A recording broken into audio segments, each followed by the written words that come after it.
introduction. And we will record this, and just once the publication is out, we'll be happy to release the recording, and it'll go on YouTube then. And maybe Stella can kindly even send out an email to remind everyone that it'll be on YouTube. So yeah, again, thank you everyone so much for coming to this talk. And today I'll talk about examining the relationships between affect, executive function, and mathematical development, and taking a closer look at the mechanistic precursors to developing that mathematical brain.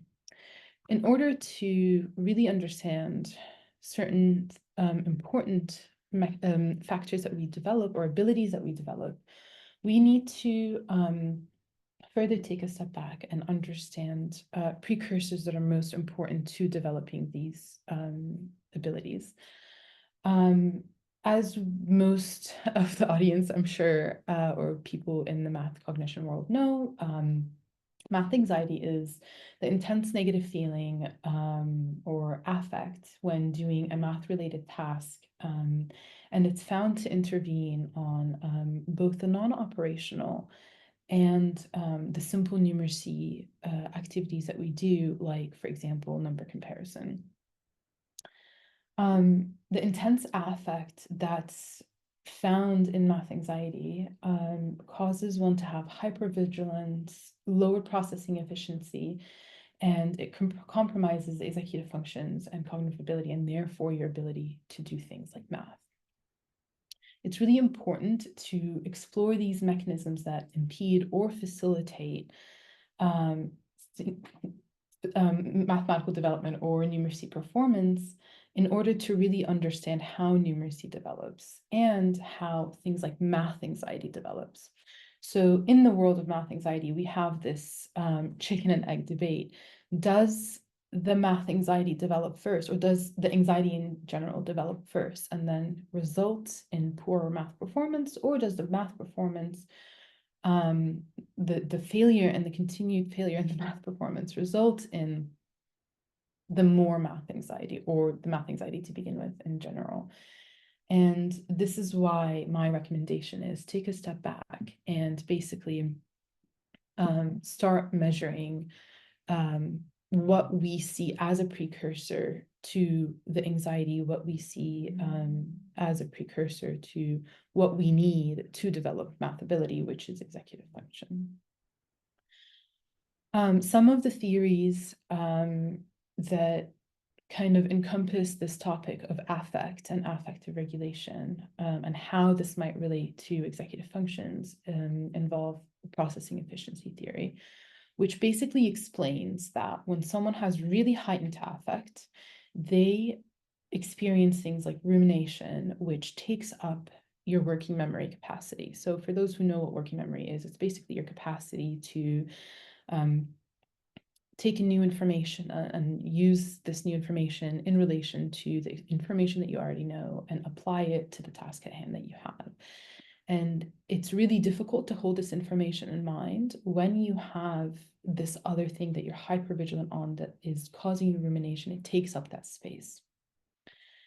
Another theory is attentional control theory, which explains that when we're really anxious, when we have heightened affect, we're paying attention to the thing that is causing that affect, or the consequence of the affect itself. So for example, in the case of math anxiety, it might be that we're thinking about the consequence of failing, or we're thinking about not being able to do something. It's not necessarily the attention being directed to the numbers that we're anxious about, but actually the anxiety itself.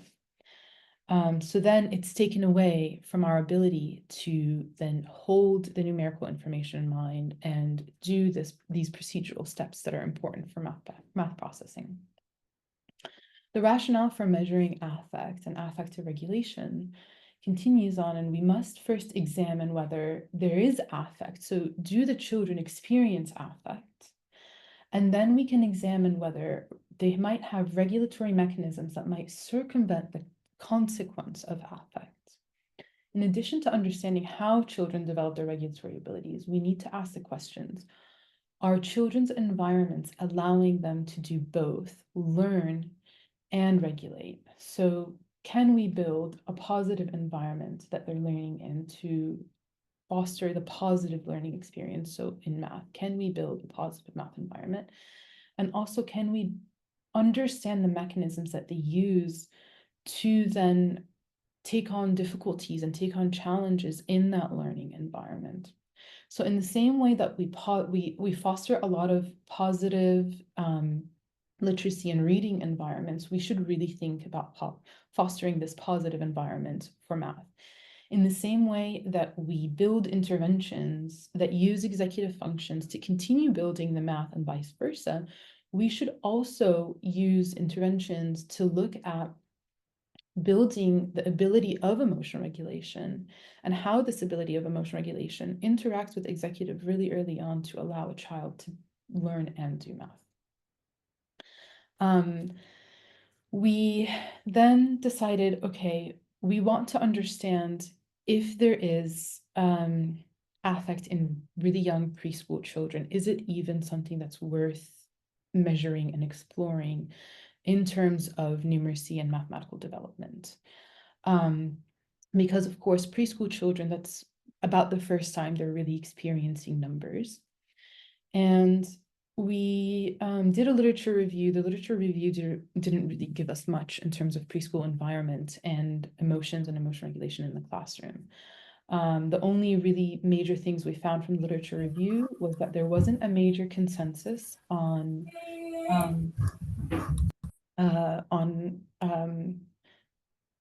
the meanings of affect and the meanings of like behavior regulation or behavioral response in the emotions world in terms of learning. And there weren't a lot of measures. We had a readily available data set from a previous large study that was conducted by Ilse Kulin, Rebecca Merkley, and Guy Sharif, and a much, much larger team. And thankfully, we had data on preschool children's mathematical performance, executive functions, and parental reports, which were for the brief P, which is the Behavior Rating Inventory of Executive Functions. And it includes a subscale or an index that basically measures parents' reports on a child's ability to regulate their emotions, to regulate their behavior and their responses. And that's called the ISCI. And what we found from this data set is that children's emotional or parent-reported emotions are highly related to their math performance and their executive functions.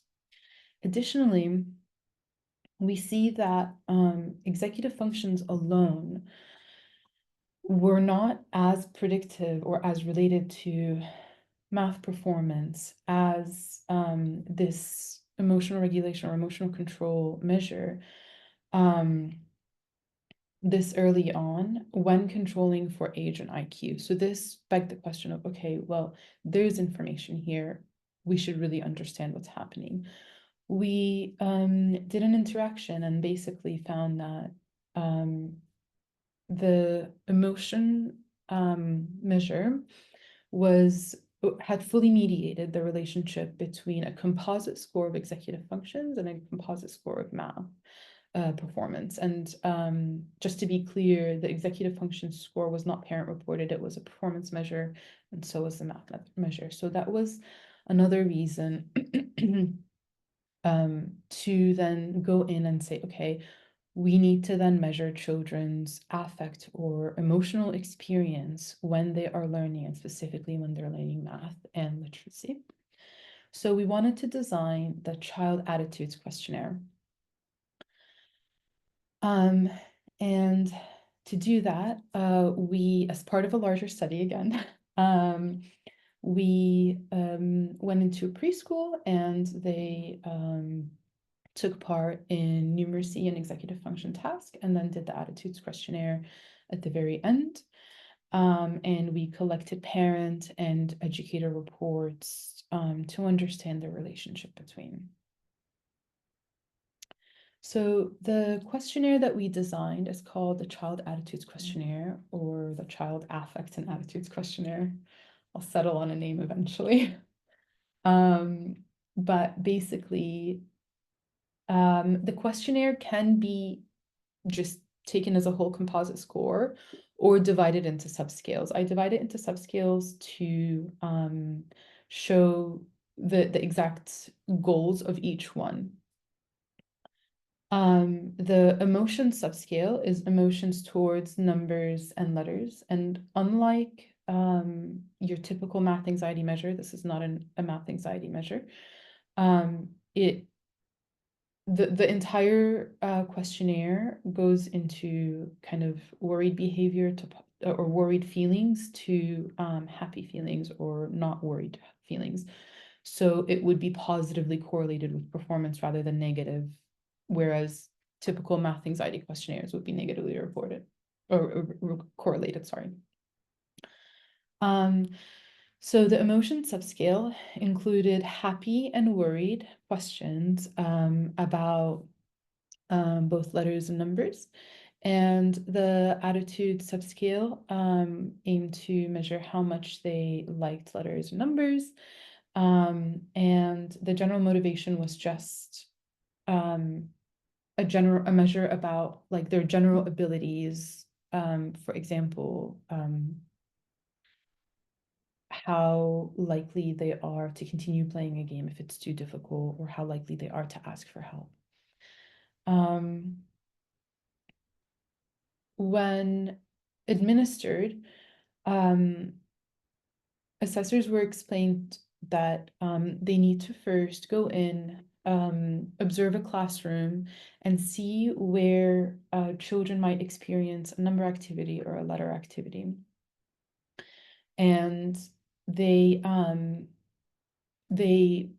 kind of relate the activities that they might use in class to the questions so that the children really understand what they're talking about or what they're being asked.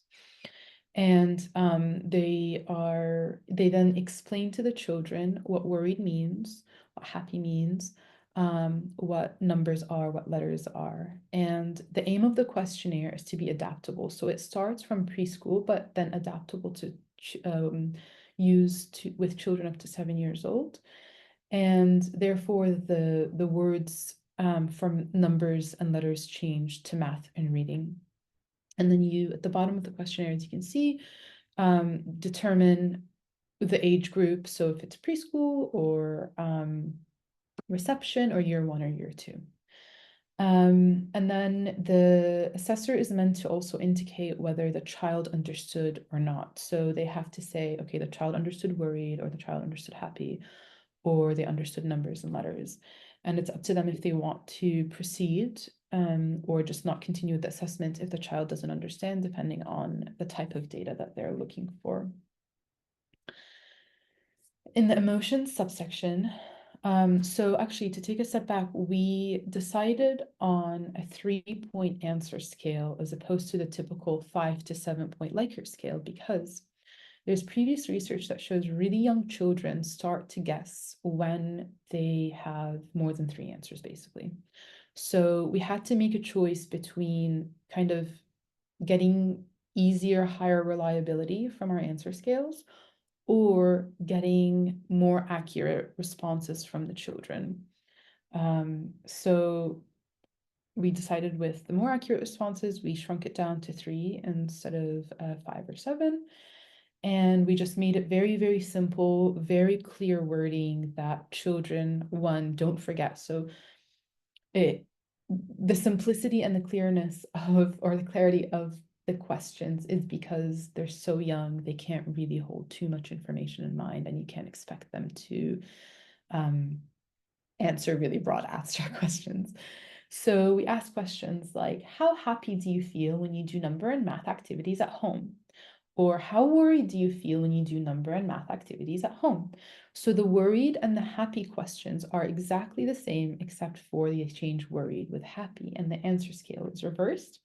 And when a child answers, they say, or when they come to the answer scale, the assessor says, Are you not happy at all, just a little happy, or very happy? And they really explain to them what the answer is. And they have practice before they go into the main round so that they really, and also the assessor, of course, reports on this too if the child understands the scale.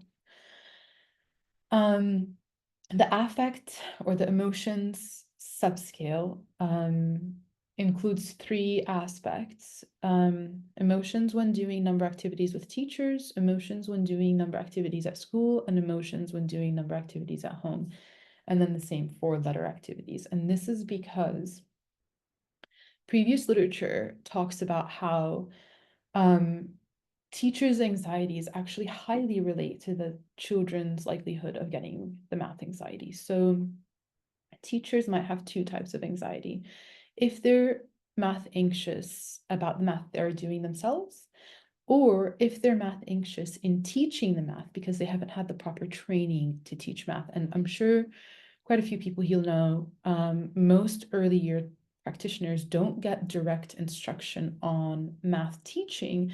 They just get broader instruction on teaching, which is not great since that's the foundation that math ability is built on. And then in terms of the school questions, those were designed because of the peer comparison. So if you think about the anxiety you might get if you and your colleague have really, really differing outcomes, that is where the school aspect comes in. If the school fosters an environment of competition or fosters an environment of just learning and understanding from your mistakes and what to do next. And then finally, in the home environment, there's literature that shows this stereotype of someone having a math brain or someone having a creative brain or someone having a, I don't know, reading and reading and writing brain. But basically that oftentimes parents will just be like, oh, it's okay, math is not for you. You don't have to keep doing this, which is of course not helpful to something that you just need to practice to be better at. Next is the attitude section, which is basically how much they like numbers, how good they think they are at doing number activities, and how difficult they might find number activities. And basically, these are, again, questions that were supported in the literature that have a higher influence on whether or not the child will do well over and above their emotions. So if a child had, and this is for adolescents and adults, when I say child, it's actually adolescents, sorry, because not many child-specific literature was out there on this. But basically, if a person's math self-efficacy or their own confidence in their ability to do math is high, math anxiety doesn't influence their performance as much. So that's why we basically chose these 3 concepts. And this is just an example question. And the answer scale here changes because now we're talking about quantity or the extent to which something may or may not happen or how much they feel about something. So we explain the circles to them and we explain what they say and we go through it with them. Finally, the general motivation subscale involves questions that revolve around perseverance or emotional regulation or problem solving. So do you feel happy when you win in a game? There's also another question. Do you feel very upset when you win in a game? Or sorry, when you lose in a game? So basically it's to compare how much they are intrinsically motivated when they're excited, but also how much repercussions does it have, or how much failure do they feel like they've experienced when they don't do well. And then problem solving, like would you ask a parent or a grown-up if you need help with something? This subscale or this part was much more abstract compared to the number and letter specific ones. So actually children weren't very good at answering this one. And it made us understand better that actually children are more likely to answer you correctly if you ask them direct questions about something specific rather than something general. So basically our main questions were, can children report on their feelings?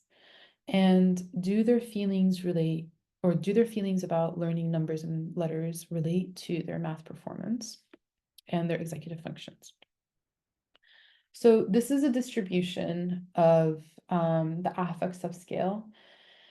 And basically you can see, yes, they are on a whole positive. Children that age are on a whole positive. But what we are missing, broadly speaking, is that we forget about the ones that are telling us or showing us the early signs of possible negative affect or possible difficulties they might have. And this is why the recommendation here is, don't just look and see that, yes, on average they are positive, but actually see that there is a subset that is showing us actually they don't feel happy about numbers and letters all the time.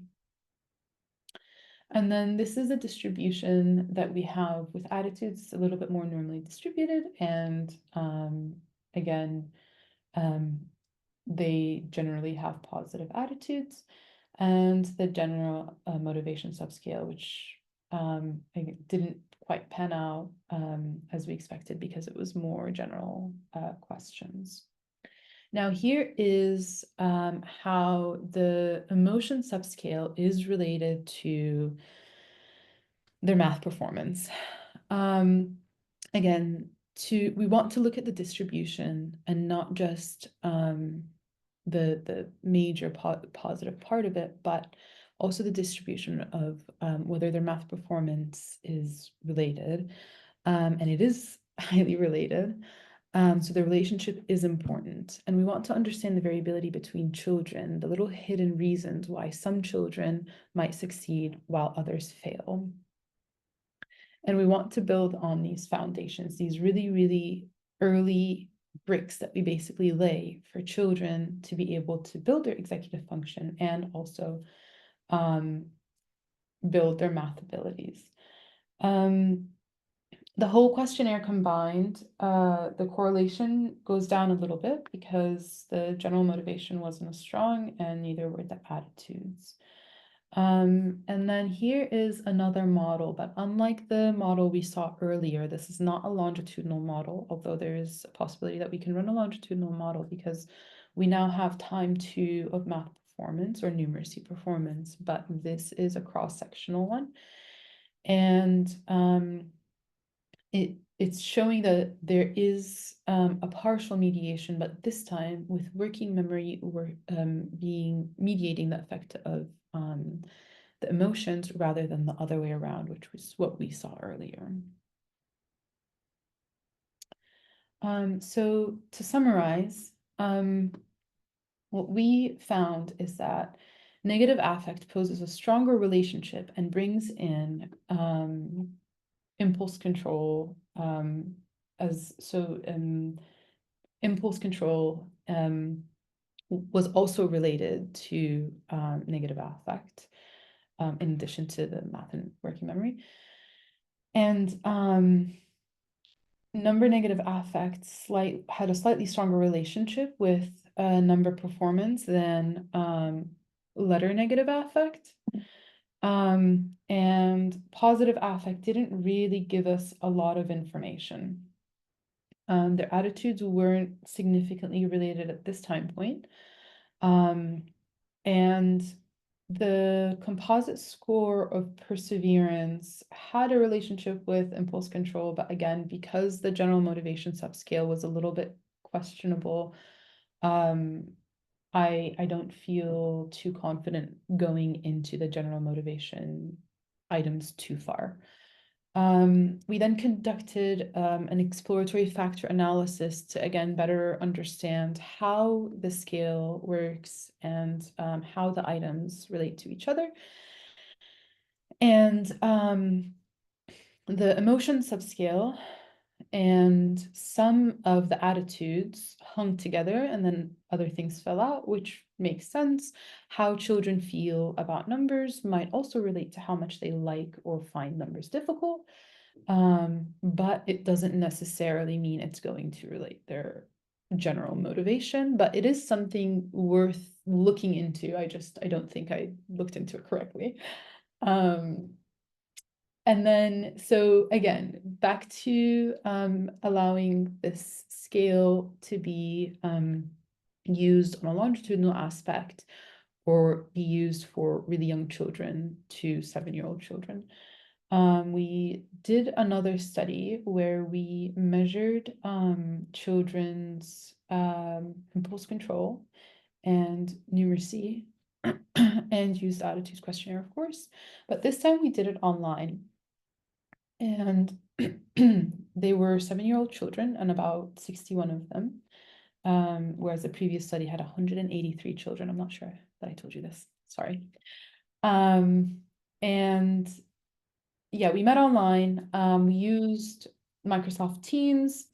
We did do, it says webcam calibration because we did do eye tracking, again, as part of a bigger study or other aims. But basically we wanted to know, does this questionnaire work for 7-year-old children as well? And I'm not going to go too far. Oh, and we had a debrief, yeah. And parent reports were collected.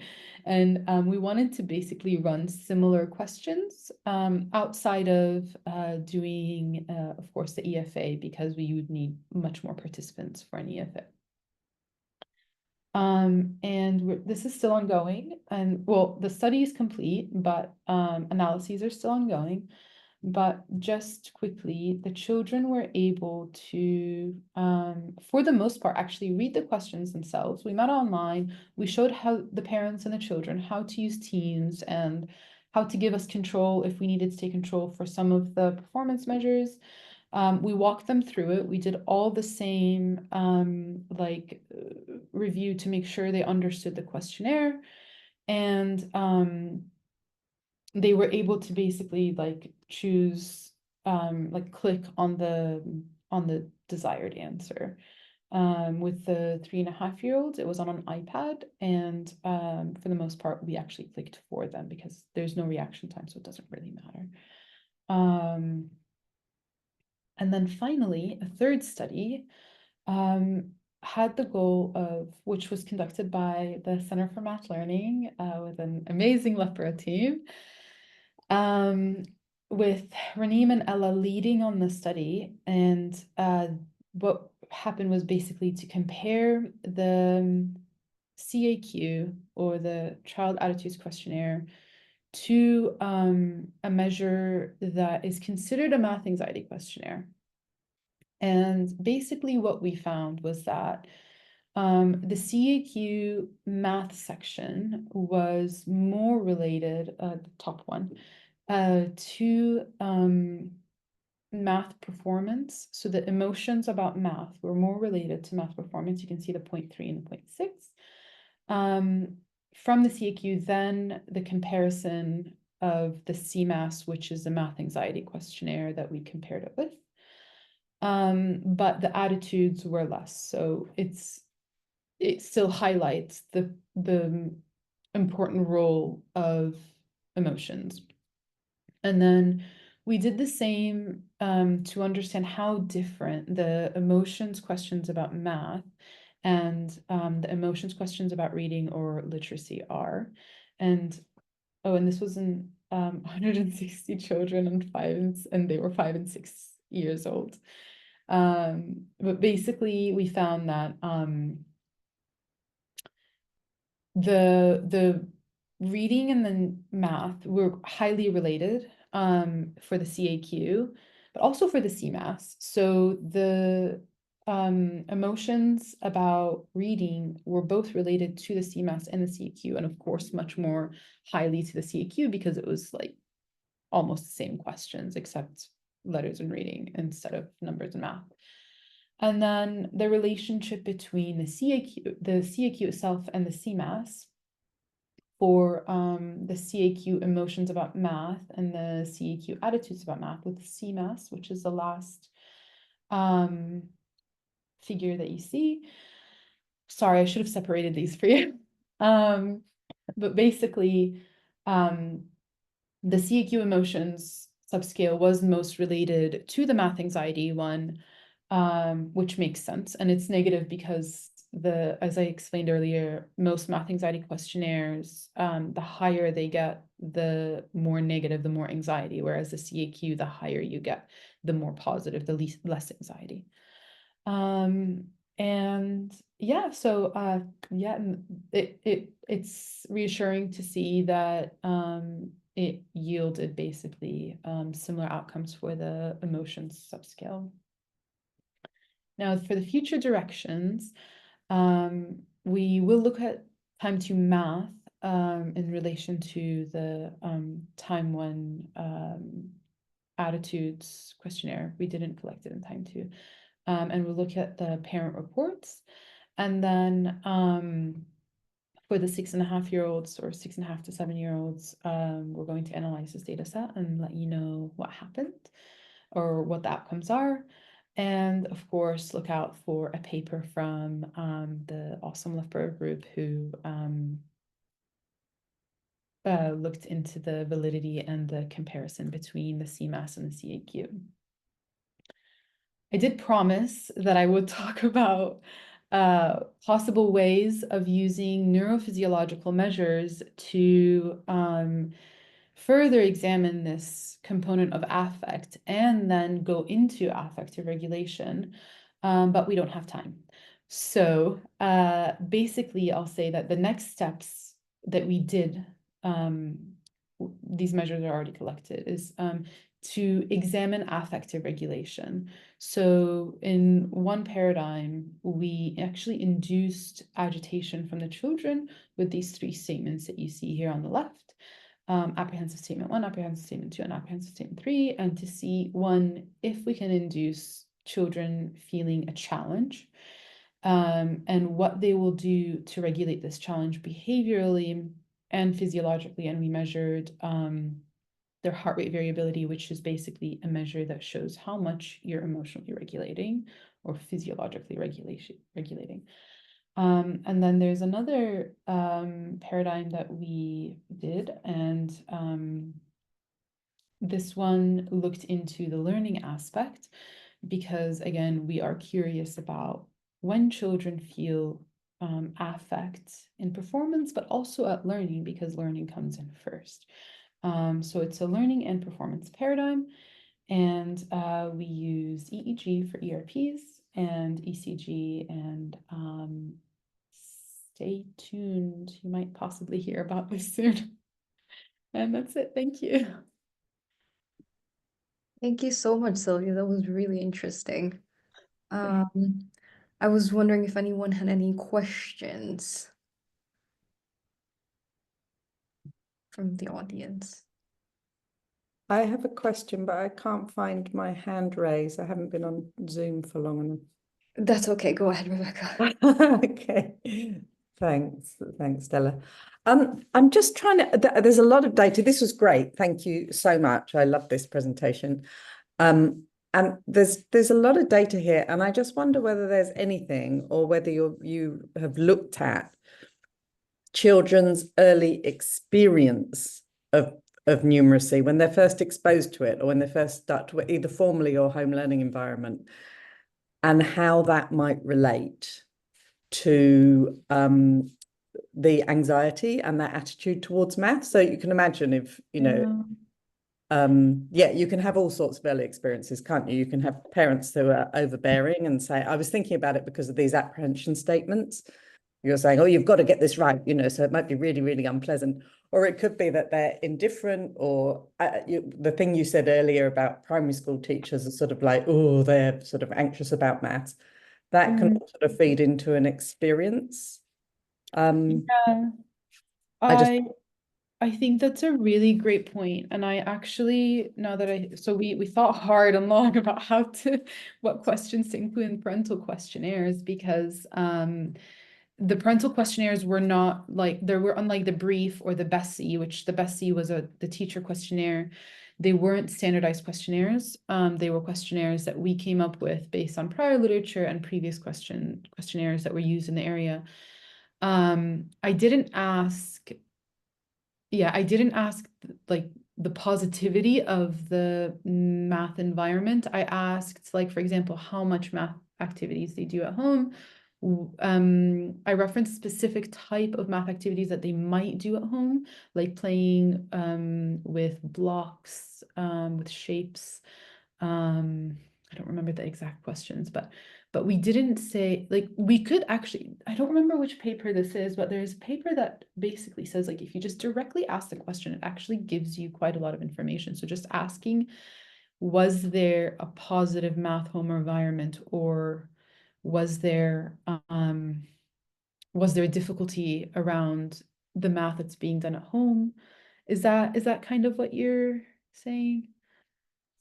Yeah, just to have some idea of how that might add to, because there's this whole, like, where does that anxiety come from? Like you've talked, Yeah.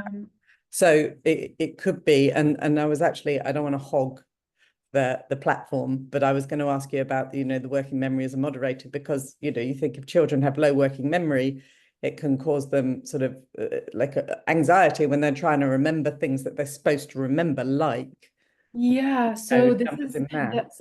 yeah, that interaction is really interesting. And I actually would like to measure something like that longitudinally, because what we see with adolescents and adults is that those who have a larger working memory capacity have been seen to be more susceptible to math anxiety, whereas the younger ones, we're not really sure of. And the reason for the susceptibility to math anxiety is because the development of math, if you think about it, if you have a short working memory capacity and you have to hold a lot of information in mind, you're going to develop shortcuts to figure out how to hold this information in mind and use it, which is how math progresses. But if you have a high working memory capacity and not yet developed the anxiety, then you're going to be okay using the long forms of math. You're not going to develop your shortcut abilities. But then later, if you develop this anxiety, then it takes over the working memory capacity, and then you're more susceptible to the consequence of it. So this is a question that we need to delve into a little bit more, but I don't know. No, that's great. I'm going to be quizzing you offline another day, but thank you for this. I loved it. Thank you, Rebecca, for your questions. Sonia, you have your hand up.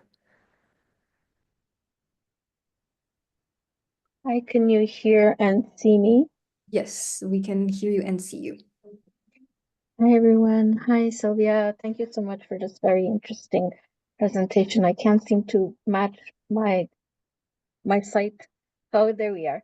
Thank you for this very interesting presentation. So my question is something that I don't know if you can answer, but so I'm based in UNESCO, for those who don't know, and we work with with developing and low-income countries in a diversity of contexts, and it's always come up whether math anxiety is something that is restricted to Western countries or European countries or rich countries, or if this is something that we see all over.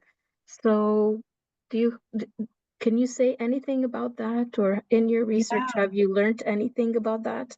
Yes, absolutely. And I think that's a really important question to address. So I mentioned earlier how we see self-efficacy modulating the consequences of math anxiety on math performance. It's that part that differs. So it's not that other countries who are performing really well. So by me, okay, I'm in the UK. That's what I mean by other countries. But I think the question Sonia is asking is that countries like Singapore and Japan and more Eastern countries show high math performance regardless of the anxiety.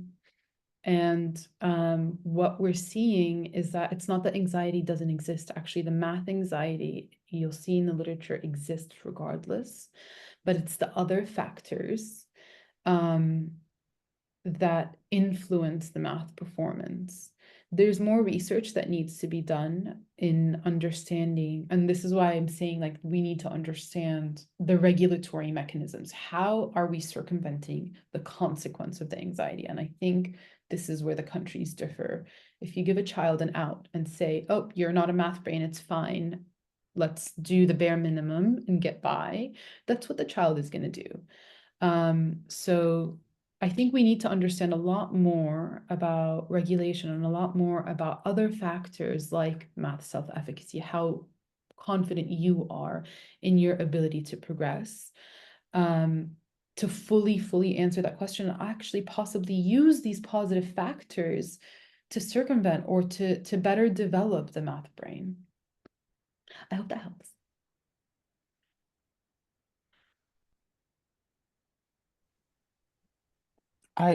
Sorry, if I am allowed to say something very Yeah, quickly. go ahead, please go ahead. I'm just saying, like, this is not based on research, but I'm just saying that math anxiety is very true for the Eastern countries.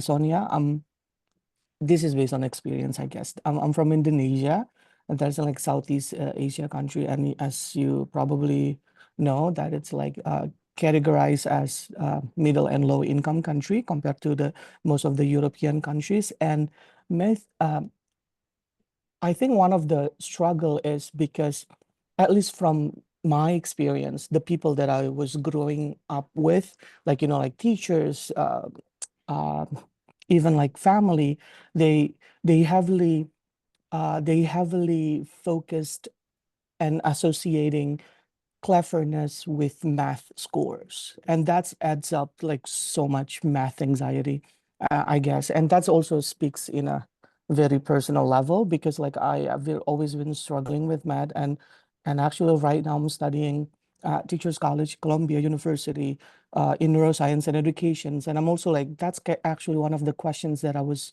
like also wondering, like, why, you know, like, based on like very like surface level observations, why some people inherently better at math than others. And that's why like I'm so excited to join this, Sylvia. Thank you very much. And there's a lot of good points that I've been like taking notes right now. And I just wanted to quickly also mention, I think this is also Dr. Rebecca mentioned earlier regarding the, you know, like life, like students' life outside of the classroom matters for Mhm. like math development, and even like how the family like interact with math.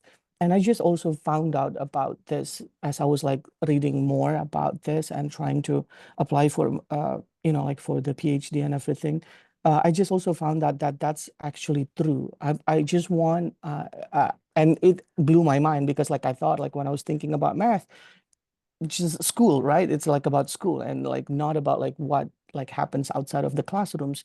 But I just wondering if you could like elaborate more.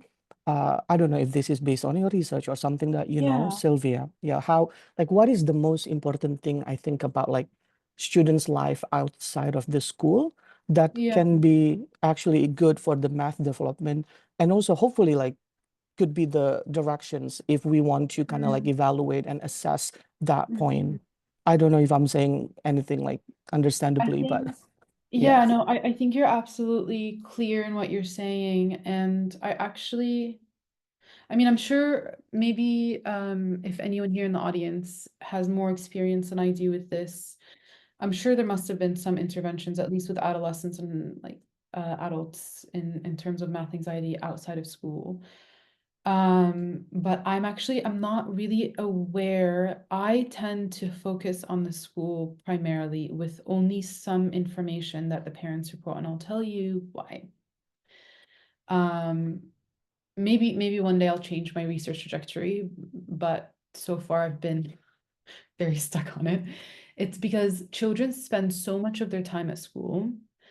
And school, from the way I'm seeing it, is probably one of the easiest ways we can intervene, or maybe one of the most broad ways we can intervene. Whereas with parents, the intervention has to, like, for example, I would not expect a parent to leave their work to go and participate in an intervention, or leave their work and do like a practice day on how to help their children with their homework, because parents can't afford that. Parents are trying to make money to raise their children and come home and do the best they can to raise their children.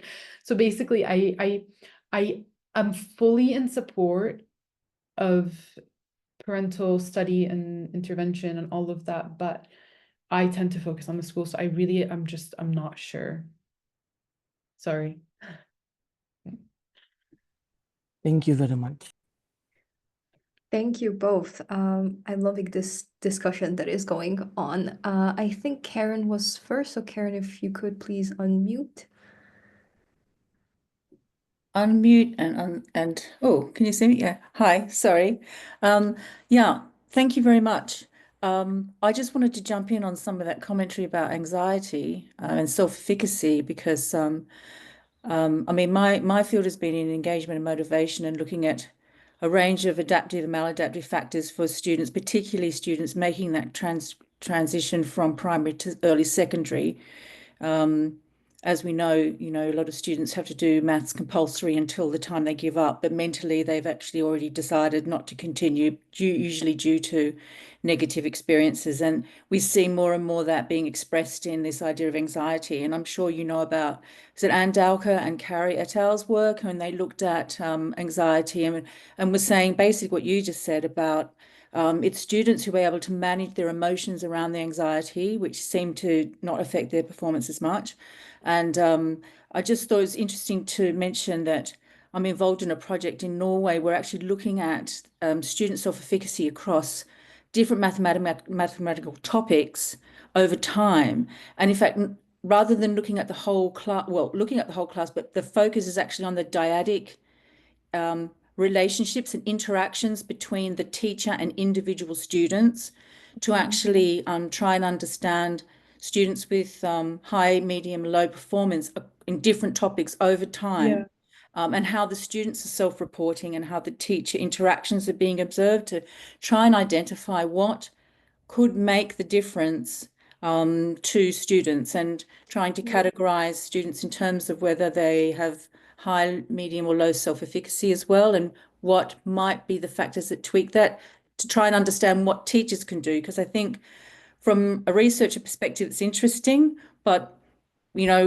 really want to make a difference to students, learning outcomes one way or another. And the thing we really want them to do is not walk away at 14 saying they hate maths. I mean, I'm in maths ed at Oxford and I've been in maths ed all my life, and we hear so much of this and we see it in classrooms, and it's actually, it is sad. It is, sad at a human level to see it, that that people are feeling that they really have no mathematical future at such a young age, when in fact it's a gatekeeper subject for so much. So thank you for your work.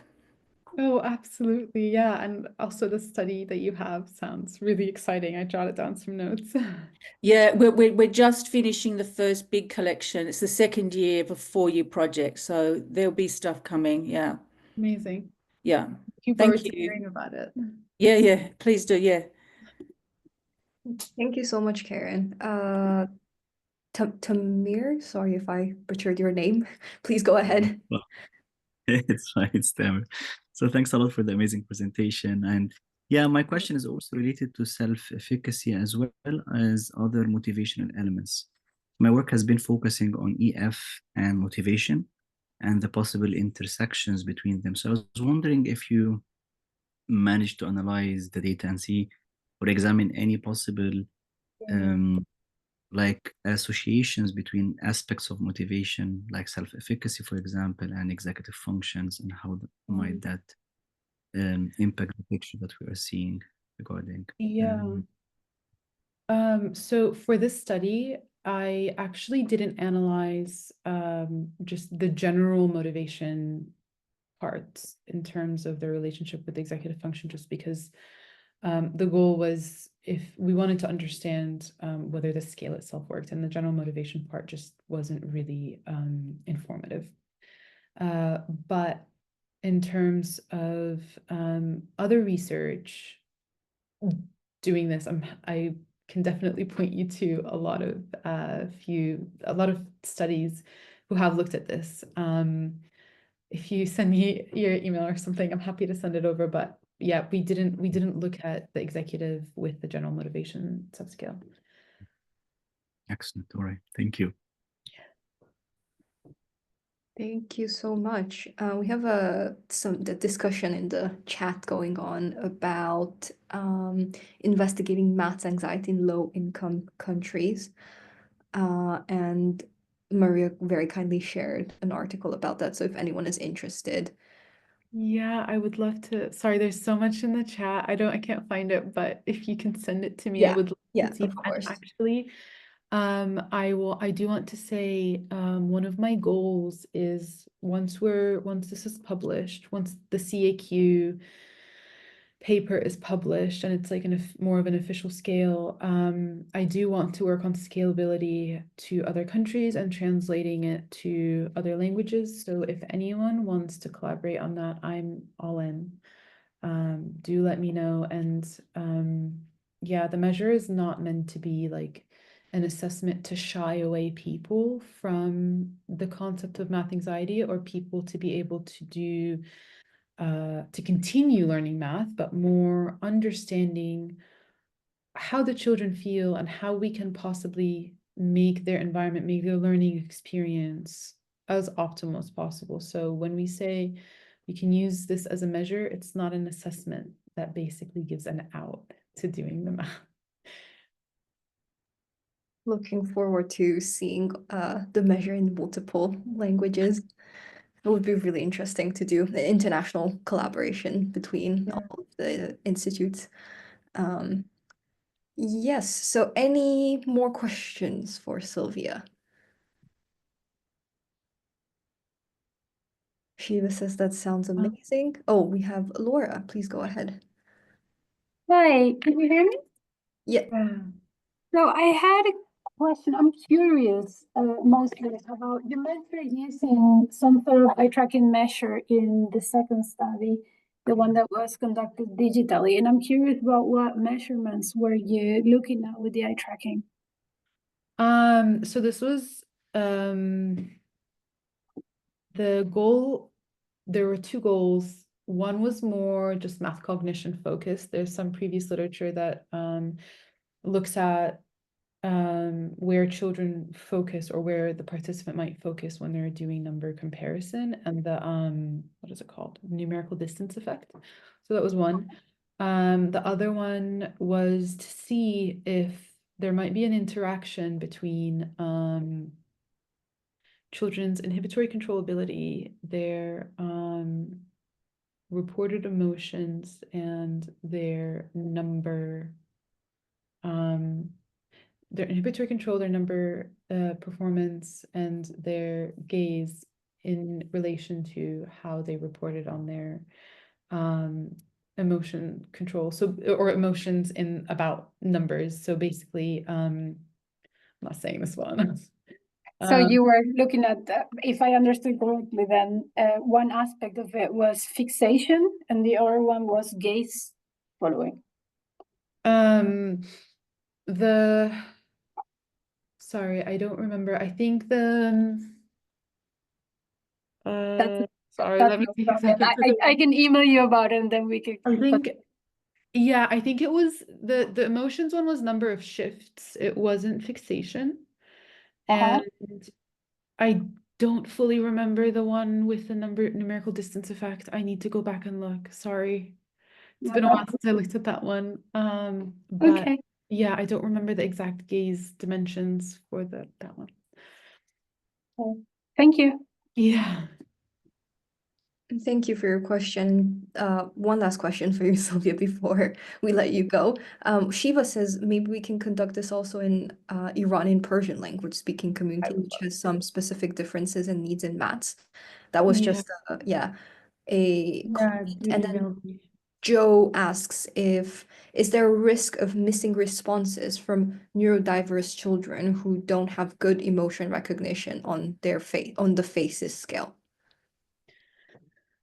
Yes and no. So I can't tell you what would happen if we tried to use it in neurodivergent children, because there are a lot of factors to consider. In terms of the faces, just looking at the faces alone, we do explain what the expression is, and we do say like what worried is, what happy is, etc. But I couldn't really tell you how it would pan out with a neurodiverse population, to be honest. I think, yeah, I'm not really familiar enough with the literature to be able to make any assumptions. Sorry. Okay, thanks, Sylvia. Great presentation, well done. Thank you. Yes, thank you, Sylvia, for the amazing presentation. It was really interesting. I think a lot of people in the chat are saying thank you and that it was a super interesting presentation. And yeah, I'll let you read the chat later on Thank because you. everyone is very supportive. Thank you everyone who joined us this week. And then I will see you next week for another week of CN seminars. Thank you. Thanks, Thank you, everyone. Sylvia.